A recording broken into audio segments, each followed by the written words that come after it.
मित्रांनो, ठरलं तर मग या मालिकेच्या आजच्या भागामध्ये आपण पाहणार आहोत.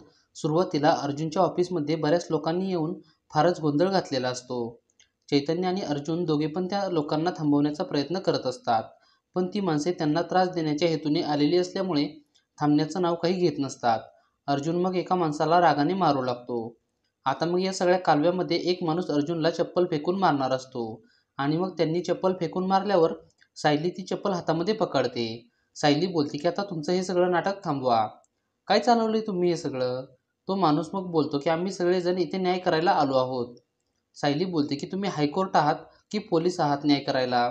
मी तुम्हा सर्वांचा व्हिडिओ काढला आहे आणि मग मी तो पोलिसांना दाखवला ना, तर मग ते पोलीस बरोबर या सगळ्या गोष्टीचा न्याय करतील. सायली मात्र त्या लोकांना त्यांच्या भाषेमध्ये समजावते आणि मग ते लोक पोलिसांच्या भीतीने निघून जातात. चैतन्य बोलतो की सायली, तुझं हे रूप मी पहिल्यांदाच पाहिलं. सायली बोलते की यांना ना यांच्याच भाषेमध्ये समजावं लागणार होतं. किती त्रास दिला आहे यांनी तुम्हाला. सगळ्या ऑफिसमध्ये किती राडा झाला आहे.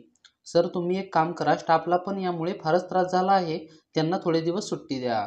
अर्जुन मग सर्व स्टाफला बोलावून घेतो आणि त्यांना सर्वांना बोलतो की तुम्ही सगळेजण घरी जा. मी तुम्हाला पुढील अपडेट लवकरच कळवेल. हे सगळं जे काही होत आहे ना, त्यामुळे तुम्हाला काही त्रास होऊ नये एवढाच माझा हेतू आहे. अर्जुनचा स्टाफ बोलतो की तुम्ही दोघेजण असं कधीही करणार नाही अशी आमची खात्री आहे आणि तुम्ही लवकरच यातून बाहेर पडाल. आता मग सगळेजण निघून जातात. सायली अर्जुन आणि चैतन्यला आतमध्ये जाऊन आराम करायला सांगते. चैतन्य आणि अर्जुन आतमध्ये गेल्यावर वॉचमन सायलीला बोलतो की हे सगळं काय होऊन बसलं आहे. आपल्या तर सगळ्या क्लायंट्स आपल्याला सोडून गेल्या. आता अर्जुन सरांकडे एकही केस उरली नाही. सायली बोलते की या सगळ्यातून आपण लवकरच बाहेर पडू. तुम्ही फक्त माझं एक काम करा. आता मग अर्जुन आणि चैतन्य दोघेजण आतमध्ये एकमेकांशी चर्चा करत असतात. कारण त्या दोघांना नोटीस आलेली असते. ती नोटीस बार काउन्सिलची असते. त्या दोघांची कसून चौकशी होणार असल्यामुळे ते दोघेजण थोडेसे विचारात पडलेले असतात.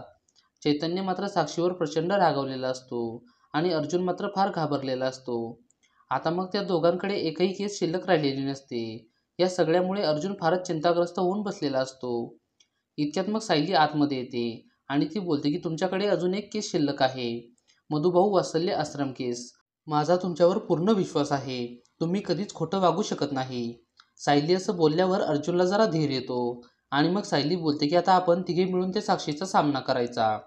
सायली मग अर्जुन पुढे हात करते आणि मग अर्जुन आणि सायली हातामध्ये हात मिळवतात. अर्जुन बोलतो की आता रडायचं नाही, लढायचं. सायली बोलते की ठरलं तर मग. चैतन्य मात्र त्या दोघांकडे पाहतच राहतो. इकडे घरी पूर्णा आजी, अश्विन, कल्पना सगळेजण बसलेले असतात. तिकडे ऑफिसमध्ये काय चाललं असेल याची त्या सर्वांना काळजी लागलेली असते. नेमकी पूर्णा आजीची गोळी संपलेली असते आणि तिला सर्वजण विचारत असतात की तुम्ही गोळ्या घेतला का? कल्पना बोलत असते की थोडंसं वरण भात तरी खाऊन घ्या, म्हणजे तुम्हाला गोळ्या घेता येतील.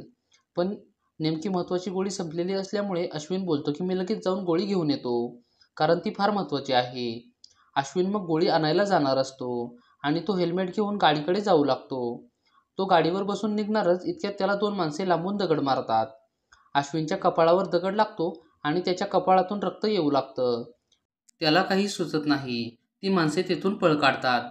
इकडे आता अर्जुन, चैतन्य, सायली ऑफिसमध्ये असताना त्या तिघांनी साक्षीचा सामना करायचं ठरवलेलं असतं. सायली अर्जुनला बोलत असते, माझा तुमच्यावर पूर्ण विश्वास आहे आणि अजून काही तुमचे क्लायंट्स असतीलच ना की ज्यांचा तुमच्यावर फार विश्वास आहे. अर्जुन मात्र नकारार्थी मान हलवतो.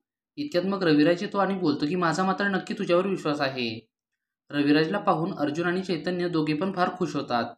रविराज बोलतो की अर्जुन, माझा तुझ्यावर पूर्णपणे विश्वास आहे. अर्जुन बोलतो की सिनियर, तू असं बोलतोय ना, मला फारच छान वाटतंय.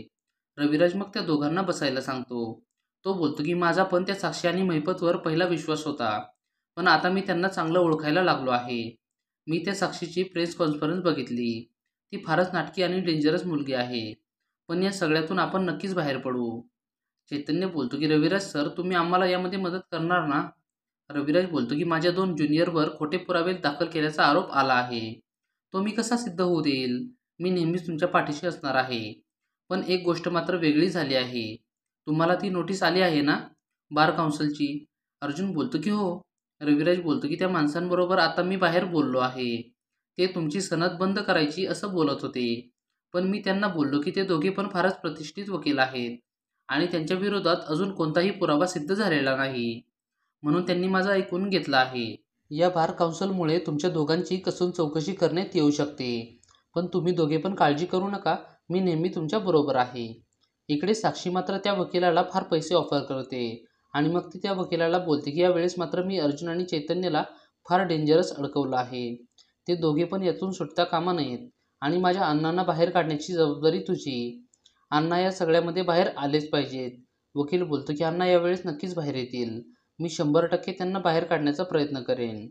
साक्षी त्या वकिलाला गन दाखवते. तो वकील फारच घाबरतो. तो बोलतो की माझ्याकडे एक गुड न्यूज आहे. अर्जुन आणि चैतन्यवर बार काउन्सिल बसवली आहे, त्यामुळे त्यांना आता काहीच करता येणार नाही. साक्षी बोलते की त्या दोघांची वकिलीच रद्द करायची आहे. साक्षीने मात्र फारच मोठा गेम केलेला असतो. इकडे आता अश्विन अस्मिताला बोलत असतो की जरा टाईट बांध ना पट्टी. इतक्यात घरी अर्जुन आणि सायली आणि चैतन्य येतात. अर्जुन बोलतो की काय झालं तुला? अश्विन मग त्याला सगळं काही सांगतो. अर्जुन बोलतो की तुला दगड कोणी मारला, तू काही पाहिलंस का?